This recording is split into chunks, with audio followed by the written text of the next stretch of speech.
So when Marvel announced that Robert Downey Jr. was returning as Doctor Doom, my first reaction was, well, that's desperate. See guys, Doctor Doom is my favorite Marvel character, and it seemed like Marvel was going to screw up the adaptation. But then, someone on our Discord named S Cinema dropped a theory that completely changed the way that I think about this casting. If this theory is correct, then I was wrong about Doctor Doom. Welcome back to ScreenCrush, I'm Ryan Airy, and to explain this theory, first, I have to explain why Doctor Doom is such a great character. The first comic book I remember ever really getting into was Secret Wars from 1984, where Doctor Doom is ostensibly the main villain. He goes up against the biggest heroes from the Marvel Universe, so I've always had a personal attachment to him. When Doctor Doom was first introduced in the pages of the Fantastic Four, he was mostly like a mustache-twirling villain without a lot of nuance. But Jack Kirby created aspects of his design that just tugged at your imagination. Why was he always in armor? Why didn't he show his face? It's in fact likely that George Lucas was inspired by the design to create Darth Vader. It is just an iconic look. And Kirby and Stan Lee gradually added in other cool elements. He was a super genius. He created an army of look-alike robots to do his bidding. And coolest of all, he rules an entire country from his own castle. Now this alone set Doom apart from any other villain in the Marvel canon. He was not a cheap thug or a mad scientist or just a robber trying to rob banks or something. He was a sovereign leader who commanded diplomatic immunity. Now as the years went by, they began to include other aspects like his mastery of magic. But most importantly, in 1964's Fantastic Four Annual 2, they gave him a relatable origin story. Doom grew up as part of a poor tribe of Romani travelers. His people were repressed by a local baron. He only ever sought power to overthrow his oppressors, and he sought magic to save his mom's soul from hell. Now over the years, Doom's motivation has evolved. He actually wanted to rule the world so he could fix the world. He believed with all his heart that only a man with his genius could solve the world's problems. But that sounds exactly like Tony Stark. But it's not in the comics at least. So in the comics, Tony Stark has an ego, but it's not that big of an ego. He was a careless playboy whose brush with death made him want to do some good in the world. He was more defined by his vices, like his alcoholism, than his need for control. Even years later, when he ran S.H.I.E.L.D. and tried to remake all the superheroes organizations, he was mostly motivated by a desire to do good and not motivated by his own ego. Doctor Doom, on the other hand, has an ego that constantly needs placated, which is why he fashions himself as a dictator. But in the MCU, Robert Downey Jr. turned Tony Stark into his own character, and then he evolved him over the course of 10 movies. His version of Tony, I've always thought, is a lot more charming and wisecracking than he is in the comics. He's got the aloofness of Peter Venkman with the wealth of Bruce Wayne. And that's fine, but it's not really comic accurate. Like in the comics, I don't think there's a plausible way that Tony Stark could become an evil dictator like Doctor Doom. Like he does take a villain turn in the Superior Iron Man story from 2014, but like Doctor Doom is an actual genocidal despot. There is an issue of the Fantastic Four where they go to the facility where Doom used to take his lawbreakers, and it's just a guillotine and an oven. In my mind, MCU Tony Stark could just never do that. And that's why I was so against Downey Doom. It seemed like it was desperate and out of character. Until S Cinema on our Discord made a small suggestion that opened up this idea for me. So remember how in the first Iron Man movie, Tony has an arms dealer nickname? The Merchant of Death. The suggestion was, what if in this other universe, his nickname was Doctor Doom? Now this seems like a small change, but for me, this cemented how Tony can become the greatest supervillain of all time. Now I want to take a second to tell you guys about something pretty exciting that's going on in my life. See, I realized that I was gaining a lot of weight because I was stress eating all day long. I was eating without thinking about it, and I kind of just constantly needed some kind of oral fixation to help me cope with all of this work-related anxiety. On top of this, I have my facial tic, which I have struggled with for years. It turns out that instead of quitting cold turkey to get control of those bad habits, I just had to instead replace that habit, so I started using Fume. Now guys, I have been talking about Fume on this channel for years because it's one of my favorite products that we promote, and it's worked for me on so many levels. And I gotta be clear, this is not a vape or an e-cig or any kind of nicotine product. This is something totally different. A simple, satisfying way to replace bad habits without using anything harmful. Fume includes no smoke, no vapor, no nicotine, just natural flavored air that gives you something to reach for without all the chemicals. Instead, it uses plant-based cores that taste great. My favorite is orange vanilla, but there are tons to choose from. And I know you guys probably have your own bad habits that you want to leave behind, but sometimes you need more than willpower. You still need something physical to reach for, and Fume is that alternative. And I also love this built-in fidget feature that makes an incredibly satisfying sound. This is an award-winning flavored air device that you can use anywhere, and it is 100% nicotine-free. No batteries, no charging, just grab and go. More than 700,000 people have already added fume to their daily routines, and I totally get why. It's simple, satisfying, and doesn't come with any of the downsides of smoking or vaping. And right now, if you order their Journey Pack using my code ScreenCrush, you will get a free fume topper. It's this little rubber piece on the end that's great for chewing. So if you've ever been thinking about changing your habits, this is the perfect first step. Go to tryfume.com/ScreenCrush or scan the QR code on screen to grab yours today. Now back to what I was saying. Now, like I said, what originally pulled me into the MCU is how much it felt like they put the comics on the big screen. Like the big action spectacles in the Avengers, Age of Ultron, Civil War, and Endgame, and Infinity War, they all felt like big, double-page splash panels from the comics. Spider-Man's eyes actually emote, just like in the comics. Like it always felt like they were loyally adapting these stories that I love. But then the universe began to put an outsized importance on Tony Stark. Spider-Man became Iron Man Jr. Spider-Man's first two villains both had grudges against Tony Stark. And now, Tony Stark is about to replace my beloved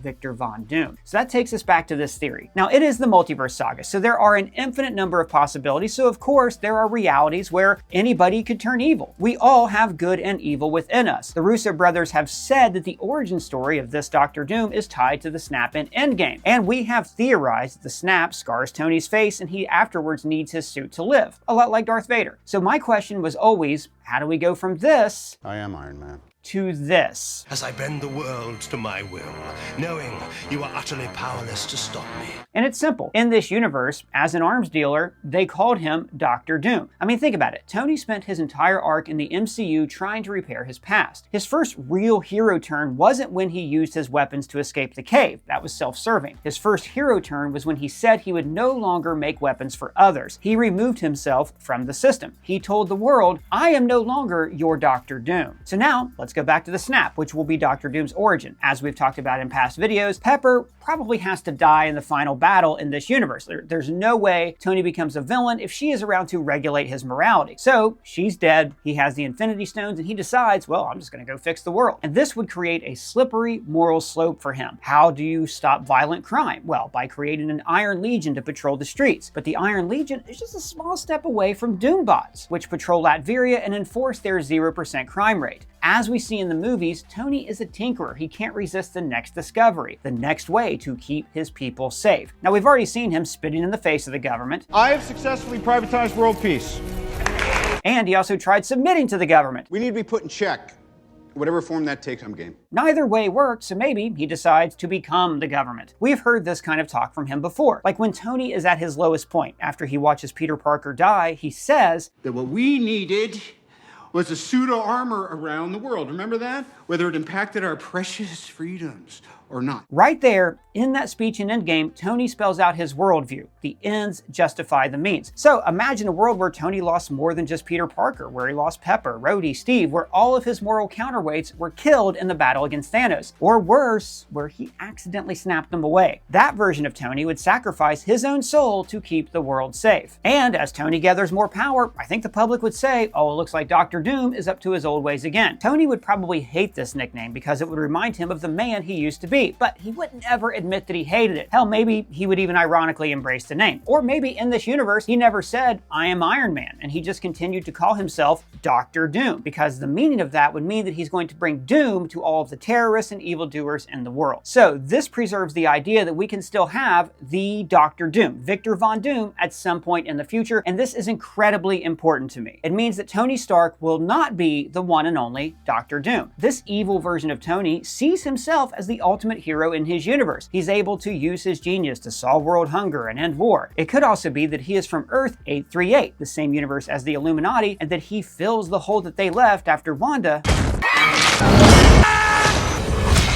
Now, the big turn for evil Tony is probably when his universe is destroyed by an incursion. So then he starts to travel the multiverse, snuffing out universes before they can cause trouble and collide. And that nickname would follow him throughout the multiverse, Doctor Doom. So for me, this does something very important. It preserves the idea that in the future, there will be a Victor Von Doom, a poor child from Latveria who rises to become the world's greatest villain, but who believes that he is the greatest hero. Hell, Tony Stark might even be the origin story for this character. Maybe he rains down destruction on Sokovia and then is the origin story for Doctor Doom. What if Tony Stark was the tyrant that created Doctor Doom in the MCU? But there is One small snag to this idea: the Russo brothers. The one person who could play Victor Von Doom. Son of a bitch. Okay, I really hope this was just Joe Russo hyping up the crowd, because there really is just two very convoluted ways Tony Stark could actually be Victor Von Doom, and I kind of hate them both. Well, actually, no, here's an easy way. Just in this universe, Tony Stark was born Victor Von Doom, but that's boring. Here's the first real one. So this is a theory that we've thrown out on this channel, that He Who Remains rewrote the timeline to make Victor Von Doom into Tony Stark. This is the kind of stupid-ass retcon you might see in the comics, but it would be way out of place in the movies. Like, imagine telling everybody that your greatest hero was never actually a hero. His entire arc was orchestrated to prevent a villain from turning evil. This would undermine Tony's entire journey in the Infinity Saga. And actually, in the comics, character change has been reversed like this before. It happened to Spider-Man, Magneto, Steve Rogers, and it always sucks. Yeah, it's like when The Simpsons revealed that Principal Skinner was like a con man or something and not the real Principal Skinner. Exactly. Here's the more likely scenario. A few weeks ago, Colton, the guy who's trapped in our TV and doesn't know it, so please don't tell him, Colton made a really good video for us about how Tony Stark could be adopted. It all boils down to this scene in Endgame when he meets his dad, and when he hears that his mom is pregnant, Tony looks confused. My wife's expecting. And, too much time at the office.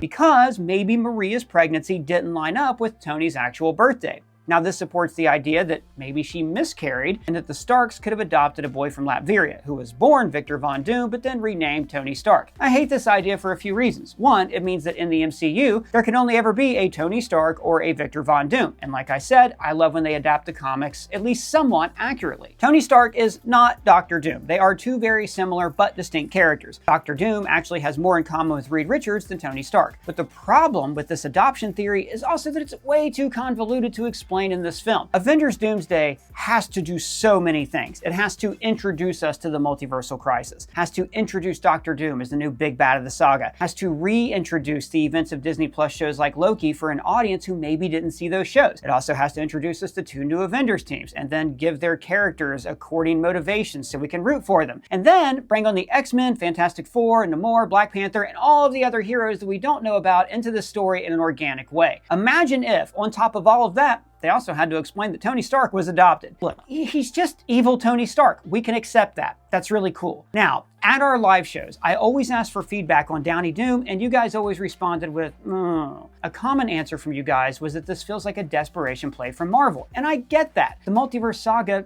didn't really develop a new hit franchise. All of the biggest grossing films were returning heroes like Spider-Man, Deadpool, Doctor Strange, Black Panther, and the Guardians of the Galaxy. Nothing else, none of the new characters made a big financial impact. Oh my god, we suck. Now that doesn't mean we won't get a Shang-Chi 2, it just means that those were not the new through-line characters that we latched onto in the saga in the same way that we latched onto Tony and Steve. The new franchises like the Eternals didn't even justify their massive price tags. So this seems like a studio that's drenched in flop sweat going back to the well. But I'm not here just to complain about this. Let me tell you why Robert Downey Jr. as Doctor Doom works perfectly, and also why I think this should be a one-trick pony they should never do again after Secret Wars. It works because this is the multiverse saga. The whole fun of the multiverse is like these what-if scenarios. What if America lost the Revolutionary War? What would it be like if I would have hit that damn baseball and won the game? Or, like, what if Peggy Carter got powers instead of Steve? Or what if the greatest hero became the greatest villain? Giving Tony the nickname Doctor Doom preserves the actual Doctor Doom for a later date. It means that we can have our fun with evil Robert Downey Jr. and that he can deliver a nuanced performance of a great man who has fallen from grace. This could be the role that he is known for. But after the dust settles, after the universe is given a, what did Kevin Feige call it? A soft reset. We have to get the actual Victor Von Doom, and they have to recast Tony Stark with another actor. Recast Tony Stark? Impossible, you say.